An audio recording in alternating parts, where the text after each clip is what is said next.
우리 2026 비전을 큰 목소리로 한번 외쳐보도록 하겠습니다. 시작. 나는 오직 믿음으로 살리라, 살리라, 살리라. 할렐루야. 아멘. 오늘 신관사님 아주 만세를 외치면서 아주 보기가 좋습니다. 네, 오늘 우리에게 주시는 말씀 빌립보서 3장 17절 우리 같이 한번 보도록 하겠습니다. 빌립보서 3장 17절 말씀을 한 구절 말씀입니다. 빌립보서 3장 17절 말씀 다 같이 한 목소리로 크게 한 목소리로 또박또박 읽겠습니다. 시작.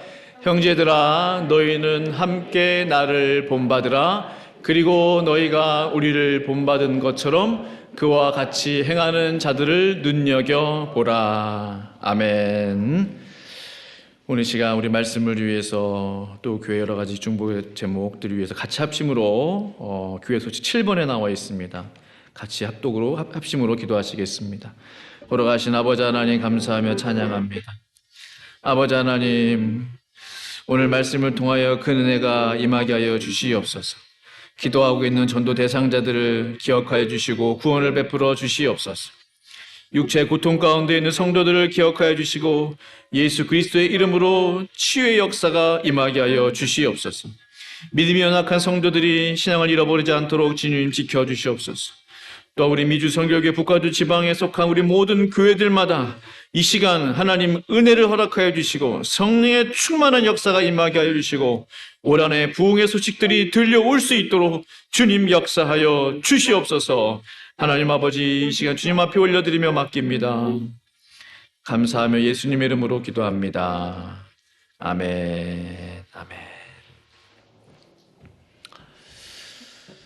며칠 전에 제가 오래전부터 알고 지내던 선교사님 부부가 계세요.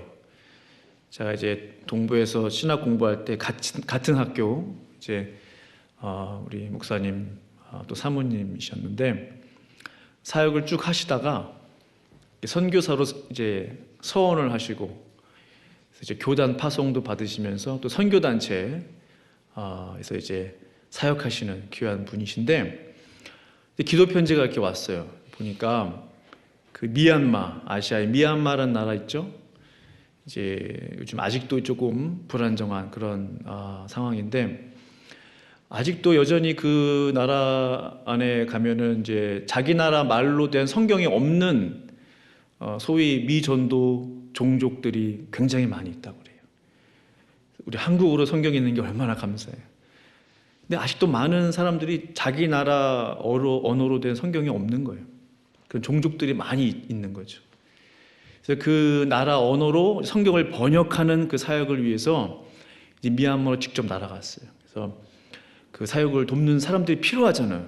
성경을 번역하려면 누군가 옆에서 이게 무슨 뜻이고 이 말은 어떤 의미고 그런 사역자들과 함께 이제 모여서 그런 이제 성경 번역의 사역을 이제 준비하는 그런 이제 단기 선교를 위해서 미얀마로 떠났는데 이제 마음에 이제 제 아내와 제가 이제 마음에 감동이 있어서 얼마 되지는 않지만 성경금을 보냈어요.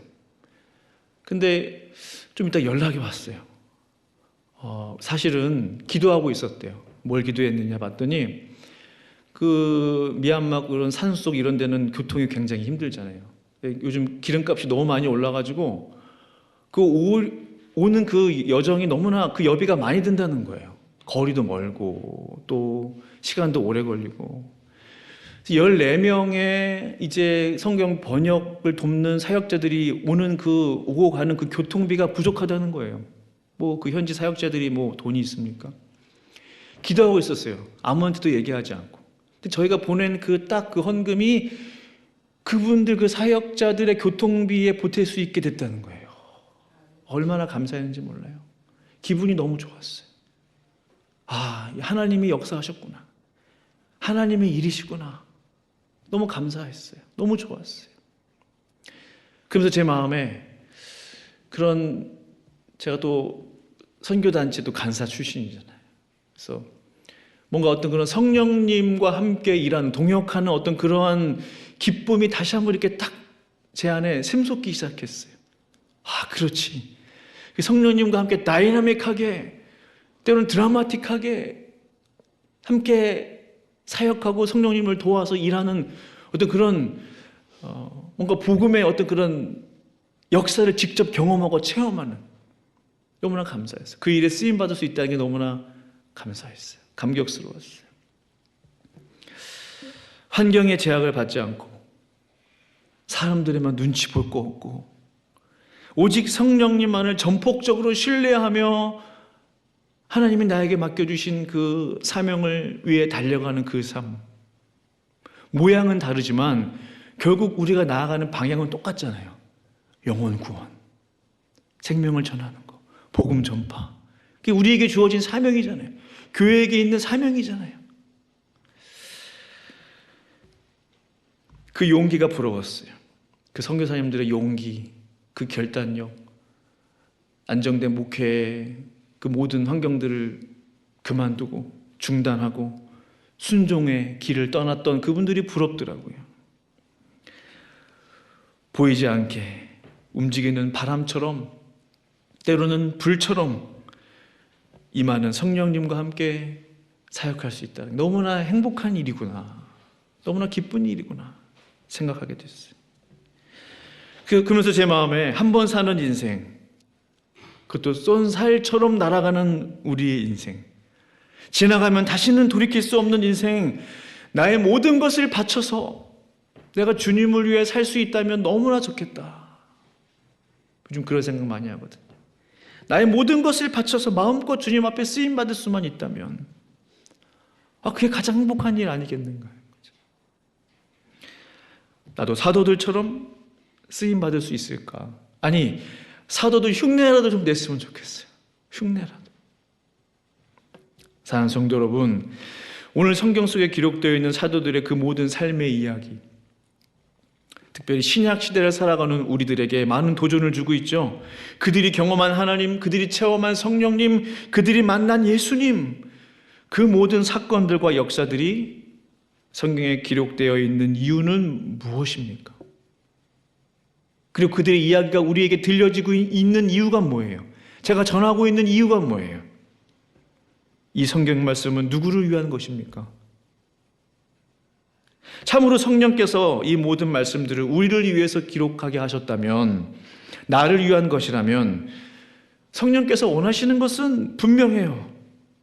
예수님께서 걸어가신 길을 사도들이 따라갔던 것처럼, 사도들 뒤에 수많은 믿음의 사람들이 따라갔던 것처럼 우리도 그 길을 따라가는 것이죠. 몇몇 소수 목회자, 선교사만 그 길을 따라가는 게 아니에요. 우리 모두가 그 부르심을 받았다는 거죠.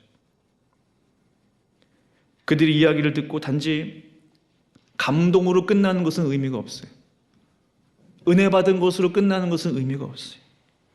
사도들의 삶을 보고 배우고 그렇게 살려고 노력하는 삶, 사도들의 삶을 배우고 따르려는 마음이 우리 가운데 정말로 필요하다는 거예요. 그게 참 변화를 일으키는 거죠. 참으로 은혜 받은 사람의 특징은 무엇입니까? 받은 은혜대로 살아내려고 하는 거죠. 받은 말씀대로 살아내려고 노력하는 것이죠. 그것이 없다면 사실은 우리의 머리만 커질 뿐이에요. 내가 아는 이야기, 내가 아는 스토리, 목사님 지난번에 했던 설교 또 하시네. 삶으로 살아내려고 하는 노력이 없다면 그렇게 될 수 있다는 거예요. 위선적으로 바뀔 수 있다는 거예요. 그렇다면 성도 여러분, 우리는 사도들을 통해서 무엇을 배울 수 있을까? 어떤 점을 배워야 할까요? 많이 있겠지만 이 짧은 시간 단 2가지만 나누려고 합니다. 첫 번째, 사람 앞에서의 담대함이 있었다는 것, 사도들에게는. 다 같이 한번 따라해 주실래요? 사람 앞에서 담대함. 사도 베드로와 요한이요, 잘 아시는 내용이에요. 성전 입구에서 제9시, 지금으로 말하면 3시, 오후 3시 기도 시간에 기도하려고 성전에 올라가는데 태어나면서 한 번도 걸어보지 못한 사람이 구걸을 하고 있는 거예요. 그때 베드로와 요한이 어떻게 외칩니까? 사도행전 3장 6절에 다 같이 한번 읽겠습니다. 시작. 베드로가 이르되 은과 금은 내게 없거니와 예수 이름으로 일어나 걸으라 하고, 그러자 그는 그 자리에서 벌떡 일어나 걷고 뛰고 하나님을 찬양하기 시작했어요. 베드로와 요한과 함께 성전에 들어갔다고 되어 있어요. 이 놀라운 기적의 이야기가 삽시간에 예루살렘 전체에 퍼지기 시작했어요. 그러자 우리가 기대한 것과는 정반대로 일이 흘러가기 시작했어요. 겉으로만 하나님을 믿었던 대제사장들과 종교인들이 베드로와 요한을 잡아서 감옥에 집어넣었어요. 제가 이 본문 볼 때마다 이 얼마나 어처구니가 없는 일인가. 놀란 하나님의 역사가 나타났는데 그 역사를 일으킨 사람들을 감옥에 집어넣었어요. 그 정도로 영적인 타락의 시대가 그때였다는 거죠. 사도들의 시대였다는 거죠. 긴급 종교회의를 소집했어요. 공회라고 그러죠. 제사장이 신문을 합니다. 너희는 누구의 이름과 권세로 이 한 번도 걸어보지 못한 이 사람을 일으켰느냐? 누구의 이름과 권세로? 사도들이 대답합니다. 너희는 십자가에 못 박았으나 하나님께서 죽은 자들 가운데 살리신 나사렛 예수 그리스도의 이름으로 내가 이 사람을 일으켰다. 그러므로 이제는 확실히 알라. 온 천하 사람들의 이름 중에 구원받을 만한 다른 이름을 우리에게 주신 일이 없느니라 했어요. 얼마나 담대합니까? 지금 감옥에 갇혀있는 신세예요. 베드로와 요한은 예수님의 이름을 선포하기를 주저하지 않았다라는 거죠. 예수님만이 유일한 구원자라는 사실을 말하기를 머뭇거리지 않았어요. 진리에 대해서 타협하지 않았어요. 복음에 대해서 양보하지도 않았어요. 예수께서 하신 일을 축소하지도 않았어요. 과장하지도 않았어요. 감추지도 않았어요. 있는 모습 그대로 증거했다라는 사실이. 제사장들이 협박을 하죠. 다시는 예수님의 이름으로 말하지도 말고 가르치지도 말고 전하지도 말고 입 밖에 꺼내지도 말라. 협박당했어요. 그러나 사도들은 그들의 협박을 두려워하지 않았습니다. 사랑하는 성도 여러분, 오늘날 많은 그리스도인들이 만약에 이 상황에 처하게 된다면 어떻게 했을까? 만약에 주정부에서 앞으로 주일날 모이지 마시오, 예배드리지 마시오, 주일날 모여서 예배드리면 벌금을 때리겠다, 파인을 모르겠어요, 몇만 불씩 내게 하도록 하겠다. 그런 상황에 된다면 우리는 어떻게 하겠냐는 거죠. 제가 요즘 느끼는 것은요, 많은 그리스도인들이 이 믿음을 잃어버렸다는 거죠. 사람들 앞에서의 담대함을 잃어버렸어요. 사람들 앞에서 나의 신앙을 말하지 못해요. 숨어 있는 것 같아. 그러다 보니 예수 믿으세요, 다른 사람에게 전도하는 일이 거의 별로 없어요. 너무나 좋으신 우리 예수님, 우리끼리는 예수님 너무 좋다고 하고 예수님 너무 감사하다고 하고 사람들 앞에서는 얘기하지 못해요. 사람들 앞에서 나의 신앙을 말하지 못해요. 전도하는 것을 굉장히 힘들어해요. 복음 전하는 것을 어렵게 생각해요. 정말로 좋으신 예수님이라면 우리가 왜 다른 사람에게 그 예수님을 소개하지 못할까요? 정말로 하나님이 살아계심을 믿는다면 그 하나님의 살아계심을 왜 다른 사람에게 말하지 못할까요? 성도 여러분, 천국이 있고 지옥이 있음을 믿으십니까? 정말로 천국과 지옥이 있음을 믿으십니까? 그런데요, 주변에 지옥을 향해 가고 있는 사람들이 그렇게도 많은데 우리가 그분들 볼 때 안타까운 마음이 별로 없는 것 같아요. 별로 많이 없는 것 같아요. 더 안타까운 일은 사람들에게 예수님을 전하지 않아도 전혀 이상하지 않은 시대 속에 살고 있습니다. 너무나 동떨어져 있어요. 그 성경에 기록되어 있는 말씀과 지금 우리의 이 신앙인들의 삶이 너무나도 동떨어져 있어요. 괴리가 너무 커요. 사랑하는 성도 여러분, 복음을 전하는 일은 관계로 전도하든 거리에서 복음을 외치든 복음을 전하는 일은 하나님께서 우리에게 부탁하신 일이 아니에요. 우리에게 부탁하신 일이 아니에요. 어떤 일이죠? 우리에게 명령하신 일이에요. 명령하신 일이에요.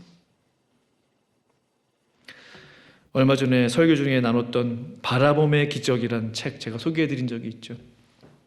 고 주대준 장로님 이야기인데, 그분이 청와대 고위 공무원 중에서 최장기 근무의 역사를 썼던 분이에요. 아직도 그 기록은 깨지지 않았어요. 55세 정년 퇴임, 청와대에서 55세 고위 공무원 중에서 퇴임한 분이 있겠어요? 정부가 바뀌면 계속 바뀌는데, 물갈이가 되는데, 청와대 전산실 직원으로 시작해서 20년간 총 5분의 대통령을 모셨대요. 그런 분 없잖아요. 정부가 바뀔 때마다 특히 고위 공무원일수록 바뀌는 거예요. 이 주대중 장로님은 경호실 차장까지 승진했어요. 수많은 상관들로부터 이런 말을 들었어요. 이 예수 꼴통아, 예수를 믿어도 좀 적당히 믿어. 혼자만 예수 믿냐?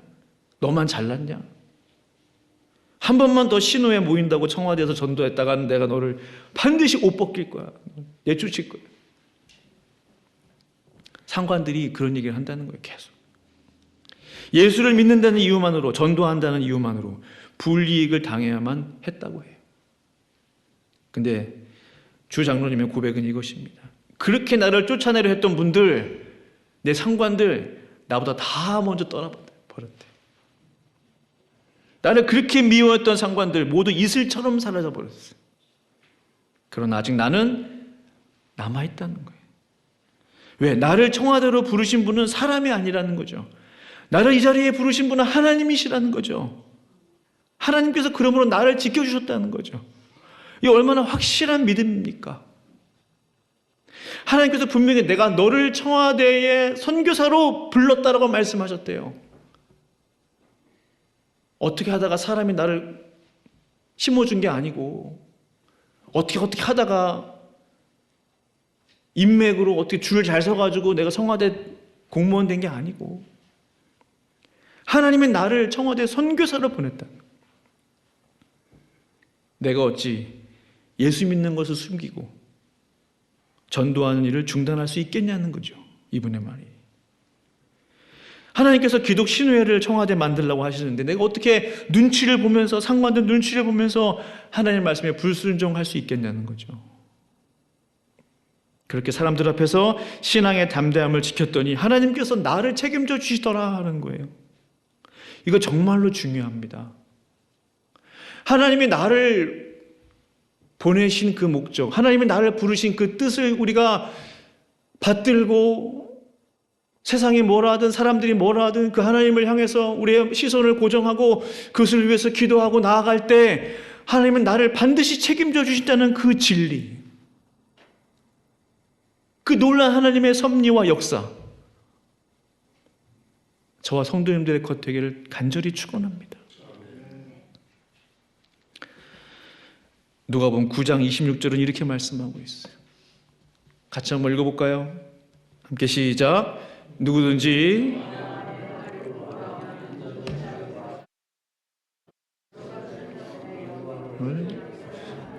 부끄러워하리라. 아멘. 아멘.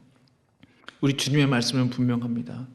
누구든지 나 예수를 부끄러워한 사람, 나의 말, 이 복음, 성경, 이 주님의 교회, 내가 크리스찬이라는 사실을 부끄러워하면 예수님께서 다시 이 땅에 오실 때 나도 그 사람을 부끄러워하겠다는 거예요. 말이 굉장히 표현이 아름답게 부끄러워하리라 했지만 이게 무슨 뜻인지 아십니까?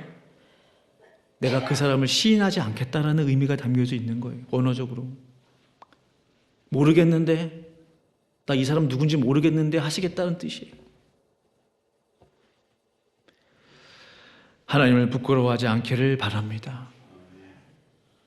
복음을 자랑스럽게 여기실 수 있기를 간절히 축복합니다. 자랑스러운 거예요. 행복한 거예요. 정말 우리 복받은 사람들이에요. 두 번째, 사도들에게서 배울 수 있는 점은 죽음 앞에서 담대함입니다. 죽음 앞에서 담대함. 바울이 제3차 전도여행 거의 마칠 때쯤 7 집사 중 하나인 빌립의 집에 머물렀어요. 가이사라에 있는 빌립의 집에 며칠 머물게 됐어요. 그때 유대로부터 아가보라 하는 선지자가 왔어요. 아가보라 하는 선지자. 그가 와서 예언을 하는데 그 내용이 11절 말씀이죠. 우리에게 와서 바울의 띠를 가져다가 자기 수족을 잡아매고 말하기를 성령의 말씀하시되 예루살렘에서 유대인들이 이같이 이 띠 임자를 결박하여 이방인의 손에 넘겨주리라 하거늘 했어요. 이 허리띠의 임자인 바울은 묶임을 당하여 이방인의 손에 넘겨지게 될 것이다. 다시 말하면 이방인의 손에 의해서 죽임을 당하게 될 것이다 라는 거죠. 이 말을 들은 성도들이요 울면서 바울을 말리는 거예요. 사도 바울이요 예루살렘에 가지 마시오. 예루살렘에 가지 말라는 거예요. 왜? 성령께서 지금 말씀하시지 않냐. 가면 죽는데요. 죽을 걸 뻔히 알면서 왜 예루살렘에 가려고 하는 거지. 그러자 바울이 말하기를 13절 바울이 대답하되 여러분이 어찌하여 울어 내 마음을 상하게 하느냐. 나는 주 예수 이름을 위하여 결박당할 뿐 아니라 예루살렘에서 죽을 것도 각오하였노라 하니 했어요. 나는 주 예수를 위하여 죽을 것도 각오했다. 예수님을 위하여 내 한 목숨 바치기로 각오했다는 거죠. 주님을 위해서라면 죽음도 두렵지 않다. 이렇게 생각하는 분도 계실지도 몰라요. 사도니까 그랬죠. 사도쯤 되니까 목숨 걸 수 있는 거 아니에요? 목사님 저한테 너무 무리한 거 요구하지 마세요. 정말 그럴까요? 1999년 4월 20일 미국 플로리다주 덴버시에 미국 역사상 가장 끔찍한 총기 사고가 있었어요. 아실 거예요. 콜럼바인 고등학교 총기 난사 사건이에요. 그 범인이 그 학교 남학생 2명이었죠. 그 범인이 총기를 난사할 때 어느 한 소녀가 책상 밑에 숨어 있는 걸 봤어요. 총을 겨누고 이 질문을 했죠. 너도 하나님 믿냐? 너 하나님 믿냐? 아주 심플한 질문이에요. 근데 전혀 상황은 심플하지 않아요. 왜? 총을 겨누고 있기 때문에. 무슨 뜻인지 금방 파악이 되죠. 이 소녀는 잠시 생각하더니 소녀가 말하길 Yes, I believe in God. 하나님을 믿습니다. 그것이 이 소녀의 마지막 말이었어요. 당시 11학년이었던 캐시 버넬이라는 소녀예요. 비록 10대 어린 소녀였지만 캐시는 신앙의 담대함을 버리지 않았다라는 사실이에요. 사도들의 이야기가 아니에요. 어디 옛날 순교자들의 이야기가 아니에요. 비록 10대 어린 소녀였지만 사람 앞에서 죽음 앞에서 하나님을 신했다라는 사실입니다. 10대였지만 얼마나 무서웠겠어요. 얼마나 두려웠겠어요. 캐시의 이야기가 세상에 알려지기 시작하자 저도 몰랐는데 미국 10대들 사이에서 믿는 청년들 사이에서 Yes, I believe in God이라는 문구가 새겨지는 옷을 입는 게 유행이었대요. 그 옷을 입고 다니는 거예요. 그런 운동이 일어났다 그래요. 같은 해 5월 플로리다의 포트 로더데일이라는 경기장에서 10대 아이들 2,500명이 모였대요. 믿는 10대 아이들이. 그 집회 이름이 Yes, I believe in God이었대요. 그 젊은 10대들은 무엇을 위해서 다 같이 모였습니까? 단순히 캐시를 추모하기 위해서? 아니에요. 우리도 먼저 떠난 캐시처럼 누군가 내 머리에 총구를 갖다 댄다 할지라도 절대로 나의 믿음을 버리지 말자라는 그 결단의 집회였다라는 거죠. 우리도 캐시처럼 죽음 앞에서 담대함을 지키자. 죽음 앞에서 하나님을 시인하자. 죽음 앞에서 사람을 두려워하지 말자. 나의 신앙을 고백하자. 절대로 예수님을 부인하지 말자. 10대 어린 학생들도 예수님을 위하여, 복음을 위하여 죽음을 두려워하지 않기로 결단했다는 사실은 오늘 우리에게, 성도님에게 어떤 도전을 주고 있습니까? 그냥 왔다 갔다 신앙생활 하는 게 아니에요. 지금 이 순간에도, 이 시간에도 생사를 오고 가는 크리스찬들이 너무나도 많이 있어요. 우린 너무나 행복한 곳에서 예수 믿고 있는 거죠. 그러다 보니까 우리 믿음이 약해지는 거예요. 우리의 신앙의 수준이요 자꾸 내려가는 거예요. 자꾸. 그러니까 성경이 나와 점점점 멀어지는 거예요. 이 말씀이 나랑 무슨 상관이 있냐는 거죠. 정말 뜬구름 잡는 이야기가 가득해요. 성경 가만 보면. 너희는 무엇을 먹을까, 무엇을 마실까, 무엇을 입을까 염려하지 말라. 이것은 다 이방인들이 구하는 것이다. 하늘의 까마귀를 보라. 들의 들풀을 보라. 아무도 그것들을 귀하게 여기지 않지만 하나님은 그것들을 먹이신다고 그랬어요. 근데 우리에게 너무나 믿음이 없는 거예요. 믿음이. 염려, 걱정, 근심이 너무나 우리 삶 가운데 많은 거예요. 하나님 우리를 책임져 주신다고 했는데,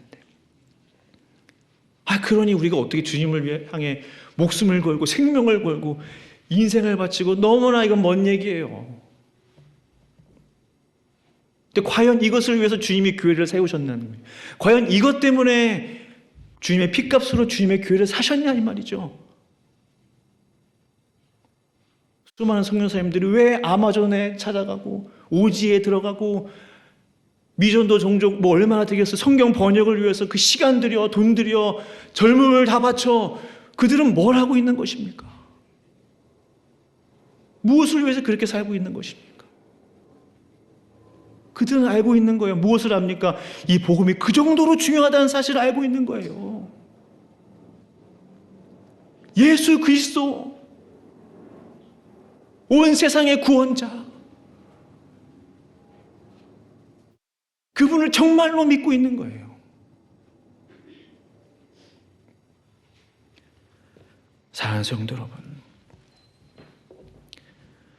결국 우리가 오늘 사도들로부터 고 주대준 장로님, 또 캐시 등등 수많은 믿음의 사람들로부터 배울 수 있는 공통점은 무엇입니까? 이들은 예수님을 제대로 만났다. 복음이 얼마나 중요한지를 깨달았다. 그러므로 사람들을 두려워하지 않았다. 사람보다 하나님이 더 높으시기 때문에. 환경을 두려워하지 않았다. 왜? 환경보다 하나님이 더 높으신 분이, 환경을 지배하시고 사람을 움직이시고 모든 것을 다스리시는 그 하나님, 그들은 그 하나님을 알았기 때문에 결국 죽음까지도 두렵지 않은 것이 되어 버렸다는 거죠. 사랑하는 성도 여러분, 우리도 할 수 있습니다. 10대 아이도 그렇게 했다면, 16살, 17살 아이들도 그렇게 신앙을 고백했다면 우리는 왜 못하겠어요? 우리가 훨씬 믿음의 연륜이 많은데. 죽음 앞에서 예수님을 시인할 수 있기를 간절히 바랍니다. 복음을 위해 나의 남은 인생 삶을 드릴 수 있기를 간절히 축복합니다. 나중에 분명히 그럴 거예요. 목사님, 이렇게 중요한 얘기를 왜 우리한테 더 강조하지 않았습니까? 전도하라고 왜 우리에게 더 많이 말하지 않았습니까? 분명히 그 얘기를 하실 거예요. 마가복음 8장 35절 말씀, 마지막으로 같이 읽고 말씀을 마치려고 합니다. 같이 한번 읽어볼까요? 시작. 누구든지 자기의 목숨을 구원하고자 하면 잃을 것이요, 누구든지 나와 복음을 위하여 자기의 목숨을 잃으면 구원하리라. 아멘. 말씀 그대로 우리에게 주시는 결론인 것입니다. 우리 모두 사도들의 담대함을 본받아 우리 교회가 더욱 사도적 성도와 사도적 교회로 거듭날 수 있기를 간절히 축원합니다. 그 믿음의 담대함이 나를, 가정을, 교회를, 나라와 민족을 새롭게 하고 부흥케 하실 줄로 믿습니다. 우리 함께 기도하시겠습니다. 우리 말씀 생각하시면서 남의 이야기가 아니고 다른 사람의 간증이 아니고 오늘 나에게 하나님께서 말씀하시는 나에게 주신 말씀으로 붙잡기를 원합니다. 나는 생명을 걸 수 있는가? 사람을 두려워하지 않을 수 있는가? 죽음 앞에서 하나님을 시인할 수 있는가? 하나님 앞에 나의 믿음을 점검하며 함께 합심으로 기도하기를 원합니다. 기도하시겠습니다. 걸어가신 아버지 하나님 감사합니다. 찬양합니다. 하나님 아버지 그렇습니다. 이 세상 그 무엇보다 가장 귀한 예수 그리스도 그 복음, 하나님의 나라, 하나님의 천국, 하나님 아버지 놀라운 이 구원과 영생을 우리에게 주셨나이다. 하나님 이것이 얼마나 소중한 것입니까? 믿기를 원해도 믿지 못하는 사람들, 하나님 아버지 믿고 싶으나 믿음이 생기지 않는 사람들, 하나님 그러나 우리에게 믿음을 주셨습니다. 하나님의 살아계심을 압니다. 이 성경이 진짜인 것을 고백합니다. 하나님 아버지 하나님의 나라가 반드시 우리 가운데 도래할 것을 믿습니다. 주 예수님 반드시 우리 가운데 세컨 커밍으로 오실 것을 믿습니다. 끝까지 복음을 전하는 일에 힘쓰게 하여 주시옵소서. 이 생명의 복음을 증거하는 일에 하나님 게으르지 않게 하여 주시옵소서. 하나님 사람 앞에서 예수님을 시인하게 하시옵소서. 죽음 앞에서 하나님을 시인하게 하여 주시옵소서. 담대한 믿음의 사람들 될 수 있도록 주님 도와 주시옵소서. 하나님 사도들의 담대함을 본받기를 원합니다. 주님 감사합니다. 이 모든 말씀 예수님의 이름으로 간절히 기도합니다. 아멘.